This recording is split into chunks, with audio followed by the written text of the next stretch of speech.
Yes, good morning, everyone. Uh, Today we will study about the assumptions of the kinetic theory of gases. These assumptions are necessary to take. ये assumptions जरूरी हैं, हमें इसको मानना पड़ेगा to study the behavior of the gases. Gases के behaviour को study करने के लिए ये assumptions को हम कंसीडर करेंगे और हम जो भी गैस मानेंगे वो आइडियल गैस मानेंगे. तो बेसिकली हम लोग यही बोल रहे हैं कि आइडियल गैस क्या होती है, उसके अंदर क्या क्या चीजें हम लोग मानेंगे और इसके बेसिस पर ही हम पूरे चैप्टर स्टडी करेंगे, गैसेस के बिहेवियर को स्टडी करेंगे. तो देखते हैं. First postulate you can say that और assumption you can say that. ये जो स्टेटमेंट्स हैं, ये जो अजम्पशंस हैं, ये क्लॉसियस हमने पढ़ा था जैसा थर्मोडायनेमिक्स में, जिन्होंने सेकंड लॉ ऑफ थर्मोडायनेमिक्स लिखी थी, क्लॉसियस स्टेटमेंट हमने देखी थी. तो उन्होंने ये अजम्पशंस जो है कंसीडर की थी. Okay, so I am going to write the first assumption. The gas consist of a very large number of molecules. A gas consists of a very large number of molecules, or you can say that particles, very large number of molecules of the order of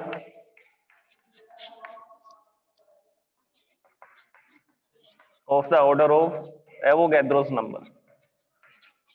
Avogadro's number जिसको हम इस chapter में किससे लिखेंगे, Na से लिखेंगे. Avogadro's number and this is 6.022 into 10 to the power 23 particles. तो हम लोग ये मानते हैं कि हम जो भी कंटेनर में गैस लेंगे उस गैस के बहुत सारे मॉलिक्यूल्स होंगे, very large number of molecules होंगे, और वो मॉलिक्यूल्स जो होंगे वो किस ऑर्डर में मिलेंगे आपको, एवोगैड्रोस नंबर के ऑर्डर में मिलेंगे, मतलब इसके मल्टीपल में मिलेंगे. 6.022 into 10 to the power 23. This is 1 mole substance. This is 1 mole substance. और ये मान लीजिए मैंने हाइड्रोजन गैस ली, हाइड्रोजन गैस जिसको हम किससे लिखते हैं, H2 से लिखते हैं. तो कितनी हाइड्रोजन गैस है, 1 मोल हाइड्रोजन गैस. तो इसमें ये वाले molecule H, single bond H, ये जो मॉलिक्यूल्स होंगे ये कितने मॉलिक्यूल्स मिलेंगे, 6.022 इंटू 10 टू द पावर 23. वो तो हमने देखा था आइडियल गैस इक्वेशन में, PV is equal to nRT. n क्या होता है, नंबर ऑफ मॉल्स ही तो होते हैं. तो नंबर ऑफ मॉल से हम लोग क्या निकाल सकते हैं, नंबर ऑफ पार्टिकल्स निकाल सकते हैं, और वो नंबर ऑफ पार्टिकल्स हमारे कैलकुलेशन में काम में आएंगे. तो हम जो भी गैस लेंगे, जो भी सब्सटेंस लेंगे एक्सपेरिमेंट के लिए, उस एक्सपेरिमेंट के लिए जो भी सब्सटेंस लेंगे उसमें हमें क्या, किसकी रिक्वायरमेंट रहेगी, नंबर ऑफ पार्टिकल्स. तो नंबर ऑफ पार्टिकल्स तो हमें चाहिए होंगे कैलकुलेशंस के लिए. इसके बाद में सेकंड पॉइंट में लिखता हूं, अगर जो पार्टिकल्स हैं, जो मॉलिक्यूल्स हैं, वो सेम एक ही गैस के हैं, so I can write for a given gas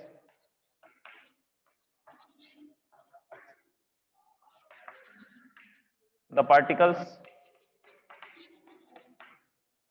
are identical. अगर एक ही गैस, जैसे मैंने हाइड्रोजन गैस लिए, तो उसके सारे पार्टिकल्स आइडेंटिकल होंगे. आइडेंटिकल होंगे किसमें, identical in mass and size. एक ही गैस के जो पार्टिकल्स होंगे वो आइडेंटिकल होंगे. अगर हम डिफरेंट गैसेस लेंगे, जैसे कि एयर की बात करते हैं, तो एयर जो है वो डिफरेंट गैसेस का मिक्सचर है, उसमें नाइट्रोजन और ऑक्सीजन है, दो गैसेस हैं. उसके अलावा कार्बन डाइऑक्साइड भी है, उसके अलावा H2O के वेपर्स भी हैं, वाटर वेपर्स भी हैं. तो ये जो पार्टिकल्स हैं वो सब अलग अलग होंगे. फिर नाइट्रोजन का जो पार्टिकल है उसका साइज अलग होगा, उसका मास अलग होगा. ऑक्सीजन का जो मॉलिक्यूल है उसका जो साइज है उसका वो अलग होगा और उसका मास भी अलग होगा. तो डिफरेंट गैसेस के पार्टिकल्स डिफरेंट मास और डिफरेंट साइज के होंगे. लेकिन अगर एक ही गैस ली गई है एक्सपेरिमेंट में, तो उसके सारे पार्टिकल्स आइडेंटिकल होंगे, किसमें, मास और साइज में. उन सबका मास भी सेम होगा, उन सबका साइज भी सेम होगा. नेक्स्ट, अच्छा, इनको हम लोग ये मानेंगे कि ये परफेक्ट स्फीयर होते हैं. ये भी लिख देता हूं मैं, which are perfect elastic sphere. इसी में ऐड कर देते हैं, which are perfect elastic spheres, और you can say that spheres. Elastic word क्यों यूज कर रहे हैं वो भी आपको बता दूंगा, क्योंकि इलास्टिक कोलिजन्स होंगे ना इनके बीच में, एनर्जी की लॉसेस नहीं होंगी। तो जो भी हम लोग पार्टिकल्स मानने वाले हैं उन पार्टिकल्स को हम लोग परफेक्ट स्फीयर मानेंगे, ऐसा मान करके चलेंगे कि ये पार्टिकल्स ऐसा स्फेरिकल होते हैं, और ताकि हम इसके कोलिजन का जो फिनोमेना उसको इजीली क्या कर सके, अंडरस्टैंड कर सके। थर्ड अजम्पशन, तीसरी अजम्पशन मैं इसमें लिखने वाला हूं, वो अजम्पशन ये होगी कि ये जो गैस के पार्टिकल्स हैं ये स्टेशनरी नहीं होते, they are moving in random directions, और you can say that they are doing perpetual motion. Perpetual motion का मतलब कंटिन्यूअस मोशन।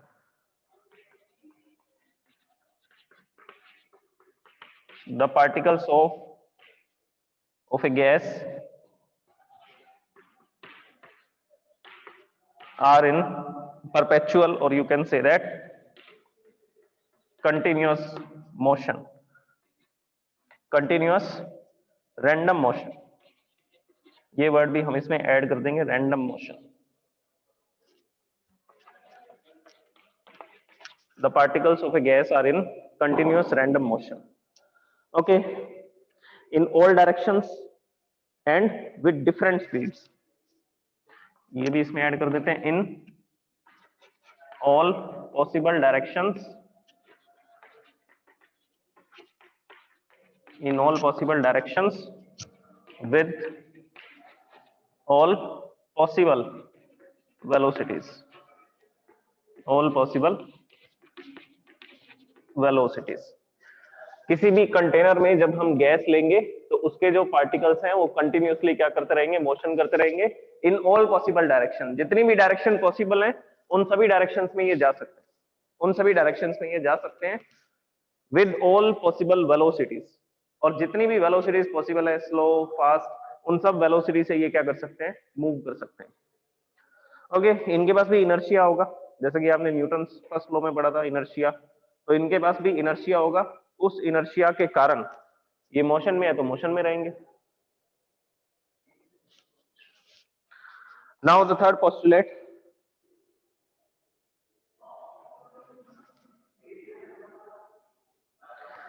पार्टिकल्स का जो साइज है और डिस्टेंस, जो डिस्टेंस है वो मैं आपको इसमें बता देता हूं, जिसको हमने मीन फ्री पाथ बोला था, कल ही हमने स्टडी किया इसको, mean free path.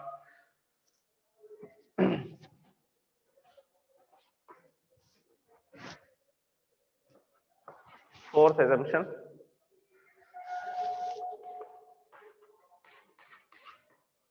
the mean free path for a gas is of the order of 10 angstrom, of the order of 10 angstrom। Okay, तो देखिए ये इसका क्या मतलब हुआ, जो मीन फ्री पाथ है मतलब कि एवरेज डिस्टेंस जो भी एक पार्टिकल ट्रेवल करेगा बिफोर ए कोलिजन, कोलिजन होने से पहले वो जितनी डिस्टेंस ट्रेवल करेगा उसको मीन फ्री पाथ बोलते थे। और वो किस ऑर्डर का होगा, 10 एंगस्ट्रॉम का होगा। मतलब कि अगर ये पार्टिकल का साइज 2 एंगस्ट्रॉम है और इस पार्टिकल का साइज 2 एंगस्ट्रॉम, तो ये पार्टिकल इस तरफ चल करके जा रहा है, तो इनके अंदर मिनिमम जो डिस्टेंस आपको मिलेगी वो कितनी मिलेगी, 10 एंगस्ट्रॉम की मिलेगी, या इससे ज्यादा भी हो सकती है, या इससे क्या हो सकती है, ज्यादा भी हो सकती है। Okay, so this is our fourth assumption. तो बेसिकली ये एजम्पशन का क्या मतलब है, पार्टिकल्स ट्रेवल लार्ज डिस्टेंस, ये लार्ज डिस्टेंस ट्रेवल करते हैं, इसलिए मैंने ये स्टेटमेंट लिखा। क्योंकि गैसेस के जो पार्टिकल्स हैं वो लूजली स्पेस्ड होंगे, अगर वो लूजली स्पेस्ड होंगे, अगर वो लूजली स्पेस्ड होंगे तो क्या होगा, तो वो लार्ज डिस्टेंस ट्रेवल करेंगे, उसके बाद ही तो वो क्या करेंगे, कॉलिजन्स करेंगे, उसके बाद ही वो क्या कर पाएंगे, कॉलिजन कर पाएंगे। ओके, इसके बाद में नेक्स्ट स्टेटमेंट देखिए, next assumption,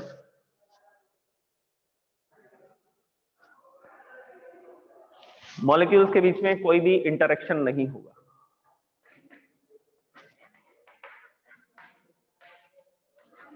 No interaction between particles of a gas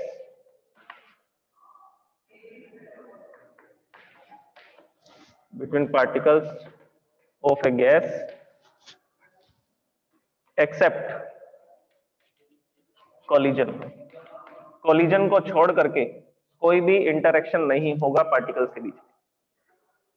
ये हमने कल ही स्टडी किया था, पार्टिकल्स के बीच में किस तरह के इंटरेक्शन होते हैं, जैसे कि सॉलिड और लिक्विड्स में होते हैं। सॉलिड और लिक्विड में पार्टिकल्स के बीच में अट्रैक्शन और रिपल्शन फोर्सेस दोनों हो सकते हैं। अट्रैक्शन और रिपल्शन फोर्सेस दोनों होते हैं, हो नहीं सकते हैं, होते हैं।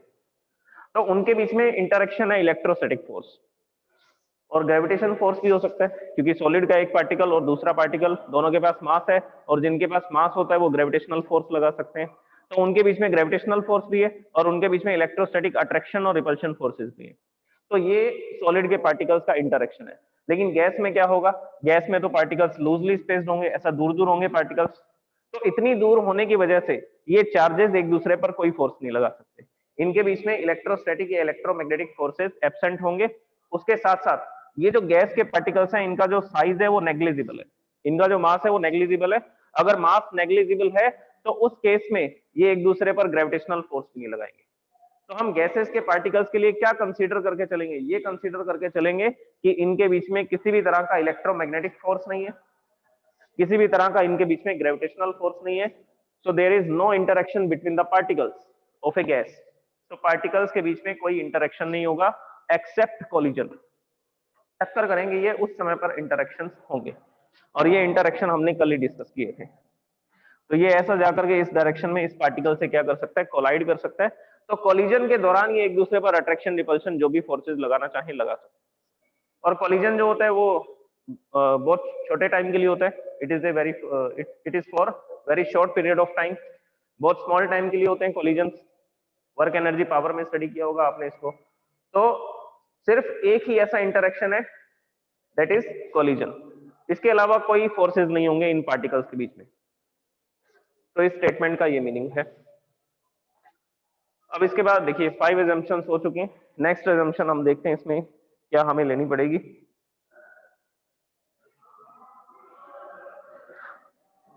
अच्छा, अब इसमें हम कोलिजन के बारे में बताते हैं। Collision of the molecules with themselves and walls of the container.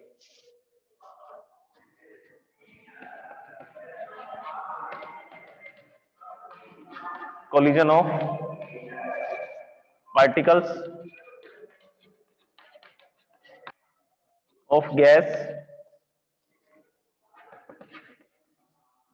with other particles, collision of particle of gas with other particles and walls of container and walls of container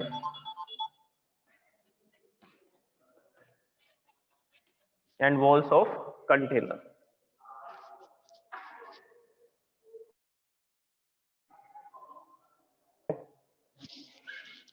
Collision of particle of a gas with other particles and walls of container is perfectly elastic. ये सबसे important बात है इसमें, is perfectly elastic. अब आगे मेरे को लिखने की जरूरत नहीं है इसमें।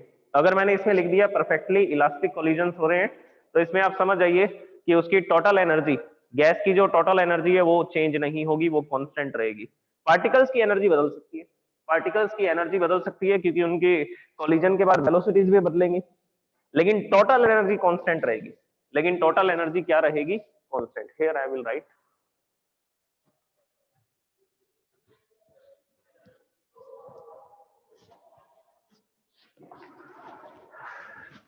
तो ये हमने कंटेनर लिया, इस कंटेनर के अंदर ये मॉलिक्यूल्स हैं या पार्टिकल्स हैं जो क्या कर रहे हैं, रैंडम मोशन कर रहे हैं, अलग अलग डायरेक्शंस में जा रहे हैं। अब ये वॉल से कोलाइड करता है, टकराता है, तो क्या होगा, इसके मोमेंटम में चेंज होगा। अगर मोमेंटम में चेंज होगा तो फोर्स लगेगा, फोर्स लगने की वजह से इसकी डायरेक्शन चेंज हो जाएगी और हो सकता है वेलोसिटी भी चेंज हो जाए। वेलोसिटी चेंज हो गई तो काइनेटिक एनर्जी भी चेंज हो जाएगी। मैं बात कर रहा हूं इस पार्टिकल की, पूरी गैस की एनर्जी की बात नहीं कर रहा। अब यहां पर हमने माना कि ये जो गैस है इसकी total internal energy, total internal kinetic energy, इसको हम स्टडी कर चुके हैं अच्छे से। Internal kinetic energy is 10 joule. ये जो सारे पार्टिकल्स हैं, जितने भी पार्टिकल्स हैं, सबकी टोटल एनर्जी 10 जूल है। ये 10 जूल ही रहेगी। क्यों? अब मान लो इस कंटेनर के अंदर 5 पार्टिकल्स हम लोग कंसिडर करते हैं, 1 2 3 4 5, ये 5 पार्टिकल। इसकी एनर्जी है 1 जूल, इसकी एनर्जी है 3 जूल, इसकी एनर्जी है 2 जूल, इसकी एनर्जी है फिर से 1 जूल। ओके, कितने हो गए? 5 6 7, और इसकी एनर्जी है 3 जूल। तो सब पार्टिकल्स की एनर्जी अलग अलग है।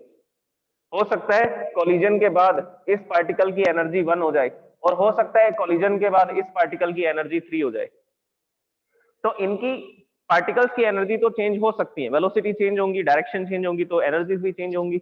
ओके, लेकिन टोटल एनर्जी इन सब पार्टिकल्स की क्या रहेगी? सेम रहेगी। और इसी कॉलिजन को हम लोग क्या बोल रहे हैं? परफेक्टली इलास्टिक कॉलिजन बोलते हैं। इसी कॉलिजन को क्या बोल रहे हैं? Perfectly elastic. बेसिकली वैसे तो परफेक्टली इलास्टिक कॉलिजन में क्या होता है, काइनेटिक एनर्जी भी कांस्टेंट ही रहती है। अगर दो पार्टिकल्स इस तरह से आकर के कोलाइड करते हैं एक दूसरे के साथ में, तो इनकी एनर्जी एक्सचेंज हो जाती है। ऐसा हो सकता है, एनर्जी एक्सचेंज हो सकती है, लेकिन टोटल काइनेटिक एनर्जी क्या रहेगी? कांस्टेंट रहेगी। ओके, तो मैंने इस स्टेटमेंट को बस इतना ही लिखा। ये जो कोलिजन्स हैं वो कैसे होते हैं? परफेक्टली इलास्टिक होते हैं। बाकी अब आपको समझ आना चाहिए कि टोटल काइनेटिक एनर्जी पार्टिकल्स की कंजर्व रहेगी, इट विल नॉट चेंज, और they will experience force due to the change in their momentum. Collision में उनके मोमेंटम क्या होंगे? चेंज होंगे, और मोमेंटम चेंज होने की वजह से फोर्सेस का एक्सपीरियंस किया जाएगा, फोर्स एक्सर्ट होंगे।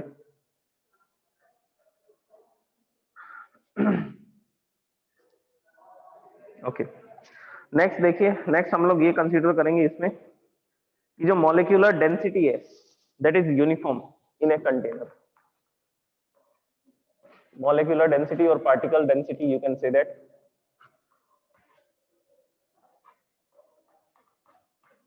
molecular density is uniform in container.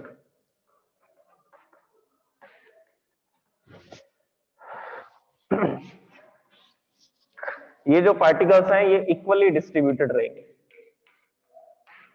ऐसा नहीं होगा जैसे कि हम लोग क्या करते हैं, वाटर लेते हैं और वाटर के अंदर हम लोग 5 ग्राम सॉल्ट ऐड कर देते हैं। अगर 5 ग्राम सॉल्ट ऐड कर देते हैं तो वो सारा का सारा सॉल्ट बॉटम में रहेगा। एक बार डिफ्यूजन प्रोसेस क्या नहीं होगी, इंस्टेंटेनियस तो नहीं होगी, धीरे धीरे होगा। वो सारा सॉल्ट धीरे धीरे वाटर के अंदर डिस्ट्रीब्यूट होगा, उसको डिफ्यूजन बोलते हैं। तो डिफ्यूजन प्रोसेस एकदम से नहीं होगी। हमने उसमें सॉल्ट डाला तो सॉल्ट का कॉन्सेंट्रेशन उसके बॉटम में ज्यादा रहेगा, तो वो यूनिफॉर्म कॉम्पोजिशन नहीं है। लेकिन गैस का जो कॉम्पोजिशन होगा वो यूनिफॉर्म होगा, मतलब कि molecular density per unit volume में जो मॉलिक्यूल्स का नंबर होगा वो कांस्टेंट रहेगा। तो इसमें जो गैसेज हैं, ये जो पार्टिकल्स हैं, ये क्या करेंगे? ये रैंडम मोशन करेंगे। इनके मोशन की वजह से ये इस पूरे कंटेनर की वॉल्यूम को क्या करेंगे? ऑक्यूपाई करेंगे, और इनकी डेंसिटी यूनिफॉर्म रहेगी। ऐसा नहीं होगा कि ऊपर कंटेनर के अंदर यहाँ पर सारे पार्टिकल्स इकट्ठे हुए पड़े, या ग्रेविटी के कारण सारे पार्टिकल्स नीचे आ चुके हैं और यहाँ पर पार्टिकल्स की डेंसिटी ज्यादा है, यहाँ पर पार्टिकल्स की डेंसिटी ज्यादा है। ऐसा नहीं होगा, क्योंकि हमने क्या माना था? नो इंटरेक्शन, कोई ग्रेविटेशनल फोर्स काम नहीं कर रहा। ग्रेविटेशनल फोर्स की एब्सेंस में ही तो ये मान रहे हैं हम लोग, या ऐसा बोल सकते हैं ग्रेविटी का इफेक्ट इस पे काम ही नहीं करता, क्योंकि जो पार्टिकल्स का जो मास है वो नेग्लिजिबल है, और इतने छोटे मास पर ग्रेविटी इफेक्ट नहीं करती।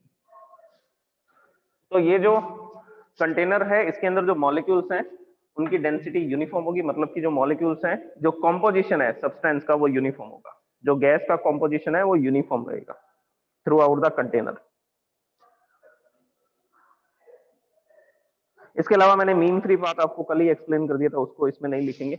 लिखना चाहें तो वो पॉइंट भी एक लिख सकते हैं कि मीन फ्री पाथ क्या होता है?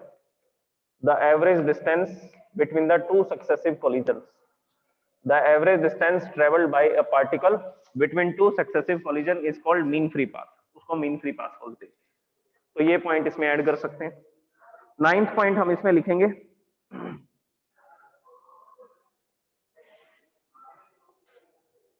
जो टाइम ऑफ कोलिजन है it is very small. Time of collision, जिसको मीन फ्री टाइम बोला था हमने, जो टाइम ऑफ कोलिजन है वो कितना होता है? 10 to the power -10 second. It is a very short period of time, बहुत ही छोटा टाइम है ये, और इतने छोटे से टाइम में ये कोलिजन होता है। दो पार्टिकल्स आपस में टकराते हैं और दूसरी डायरेक्शंस में चले जाते हैं, वो इतने टाइम में हो जाता है 10⁻⁻10 सेकेंड में। और मीन फ्री पाथ अप्रोक्सीमेटली किस रेंज का होगा, तो वो हमने कंसीडर किया था वो इस ऑर्डर का होगा, 10 एंगस्ट्रॉम, 20 एंगस्ट्रॉम, 30 एंगस्ट्रॉम, इस रेंज का होगा, इस ऑर्डर का होगा। मैं ये नहीं बोल रहा 10 एंगस्ट्रॉम ही होगा, इस ऑर्डर का होगा, इस रेंज में आएगा वो। Okay, now the last assumption, जो लास्ट एजम्पशन है वो हम देख लेते हैं इसमें, और क्या लिख सकते हैं।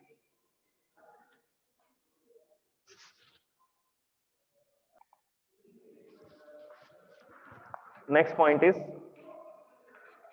Volume of gas. ये किसकी वॉल्यूम लेंगे हम, वॉल्यूम ऑफ कंटेनर।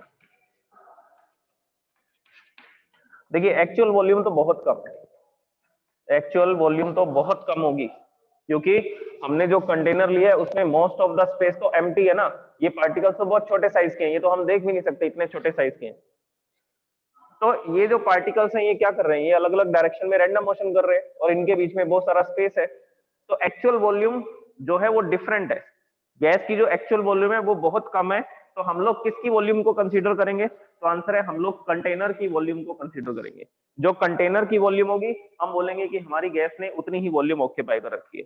ऐसा क्यों, क्योंकि पार्टिकल्स मोशन में है, और अगर वो मोशन में है तो वो पूरे कंटेनर की वॉल्यूम को ऑक्यूपाई करते हैं। गैस को आप इतने छोटे से कंटेनर में भी रख सकते हैं और इस पूरे रूम के अंदर भी रख सकते हैं। तो मेरे पास एक छोटा कंटेनर था, उसमें मैंने 10 ग्राम ऑक्सीजन गैस डाल दी, तो उसमें भी वो पार्टिकल्स आ गए, और वही 10 ग्राम ऑक्सीजन गैस इस रूम के अंदर है, तो उसने पूरे रूम की वॉल्यूम को ऑक्यूपाई कर रखा है। ओके, तो ये 10 एजम्पशंस हैं जो हमें कंसीडर करके चलनी है इस चैप्टर के अंदर। ये आइडियल गैस होती है जिसमें ये सारे होंगे। ओके, फर्स्ट एजम्पशन थी एवोगैड्रो नंबर वाली, शॉर्ट में याद रखना, पूरे पूरी लाइंस को रटने की जरूरत नहीं है, शॉर्ट में याद रखिए। फर्स्ट एजम्पशन है एवोगैड्रो नंबर की, नंबर ऑफ पार्टिकल्स जो है वो बहुत ज्यादा होता है किसी भी कंटेनर के अंदर जब हम गैस को लेते हैं। दूसरा आइडेंटिकल मास एंड साइज, दूसरा ये याद रखना है कि जो एक ही गैस है उसके जो सारे पार्टिकल्स होंगे उनका साइज शेप सेम होगा, उनका मास सेम होगा, और वो परफेक्ट स्फीयर है, परफेक्ट स्फीयर। और जो पार्टिकल्स हैं वो कंटिन्यूस रैंडम मोशन करते हैं। पहला पॉइंट था एवोगैड्रो नंबर का, दूसरा पॉइंट है आइडेंटिकल मास एंड साइज का, तीसरा पॉइंट होगा रैंडम मोशन का। जो पार्टिकल्स हैं वो सभी डायरेक्शंस में जा सकते हैं, in all possible direction with all possible velocities. Next fourth assumption हमने ये लिया मीन फ्री पाथ का, कि मीन फ्री पाथ कितना होता है, तो किस ऑर्डर का होगा, 10 एंगस्ट्रॉम ऑर्डर का होगा। 10 एंगस्ट्रॉम, 15 एंगस्ट्रॉम, 20, 30, 40 ऐसा भी हो सकता है। पार्टिकल्स के बीच में कोई इंटरेक्शन नहीं है। तो फोर्थ पॉइंट है मीन फ्री पाथ का। फिफ्थ पॉइंट है no interaction except collision, no interaction except collision, collision के अलावा इनके बीच में कोई भी अट्रैक्शन रिपल्शन फोर्सेस काम नहीं करेंगे। सिक्स पॉइंट है जो कोलिजन है वो परफेक्टली इलास्टिक है, कोलिजन इज परफेक्टली इलास्टिक, ये हमारा सिक्स पॉइंट होगा। एनर्जी कंजर्व रहेगी, kinetic energy, total kinetic energy, और टोटल एनर्जी वो भी कंजर्व रहेगी। सेवन पॉइंट है यूनिफॉर्म कॉम्पोजिशन का, सेवन पॉइंट होगा यूनिफॉर्म कॉम्पोजिशन का, जो गैस है वो पूरे कंटेनर में इक्वली डिस्ट्रीब्यूटेड रहेगी, जो डेंसिटी है गैस की वो सब जगह पर एक जैसी रहेगी, सो यूनिफॉर्म कॉम्पोजिशन। एट्थ पॉइंट जो है वो मीन फ्री पाथ की डेफिनेशन है। नाइन्थ पॉइंट जो है वो मीन फ्री टाइम की डेफिनेशन है, वो किसकी डेफिनेशन है, मीन फ्री टाइम की, और वो कितना होता है 10⁻⁻10 सेकेंड। लास्ट पॉइंट है volume of gas, last point कौन सा है, वॉल्यूम ऑफ गैस। तो इस तरह से शॉर्ट मेथड में आप इसको याद रखेंगे। अब हम इसके बाद चैप्टर स्टार्ट कर सकते हैं। सबसे पहला जो फॉर्मूला हम लोग बनाएंगे इस चैप्टर में, सबसे पहला फॉर्मूला जो हम बनाएंगे वो प्रेशर का फॉर्मूला बनाएंगे, कि जो गैस का प्रेशर है वो किस पे डिपेंड करता है। तो उस फॉर्मूला में ये सामने आएगा कि वो इसकी वेलोसिटी पे डिपेंड करेगा, पार्टिकल्स की वेलोसिटी पे, पार्टिकल्स के मोशन पे डिपेंड करेगा। वो जितनी फास्ट चलेंगे उतना ही ज्यादा प्रेशर होगा। फिर उसके बाद हम और कैलकुलेशंस करेंगे तो ये सामने आएगा कि टेम्परेचर भी पार्टिकल के मोशन से ही रिलेटेड है, पार्टिकल जितनी फास्ट चलते हैं उतना टेम्परेचर ज्यादा होता है।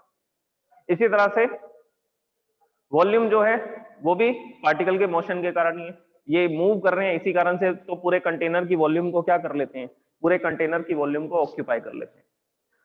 Okay, so now if you have any doubt then you can raise your hand.